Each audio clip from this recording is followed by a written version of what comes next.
સુરત શહેર crime branch પોલીસે ઓલપાડ તથા કડોદરા જીઆઈડીસી પોલીસ મથકના એનડીપીએસના ગુનામાં પેરોલ જમ્પ કરી ફરાર થયેલા આરોપીને ઓરિસ્સાના ગંજામથી ઝડપી પાડી કાયદેસરની કાર્યવાહી હાથ ધરી છે.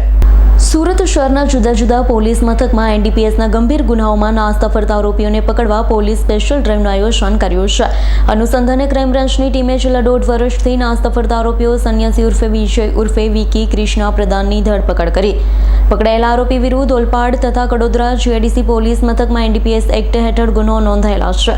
આરોપી પૂછપરછમાં સામે આવ્યું હતું. જુલાઈ 2019માં ઓલપાડ પોલીસ મથકમાં કુલ 166 કિલોગ્રામ ગેરકાયદે ગાંજાના જથ્થા સાથે સાગરીતો પકડાયા હતા. પોતે પોલીસમાં પકડાયો નહીં, જેથી તે વોન્ટેડ હતો. ત્યારબાદ ઓક્ટોબર 2019માં કડોદરા જીઆઈડીસી પોલીસ મથકમાં કુલ 86 કિલોગ્રામ ગેરકાયદેસર ગાંજાના જથ્થા સાથે બીજા સાગરીતો સાથે પકડાયો. ત્યારે બે ગુનામાં નામદાર જ્યુડિશિયલ કસ્ટડીમાં લાજપોર જેલમાં બંધ હતો.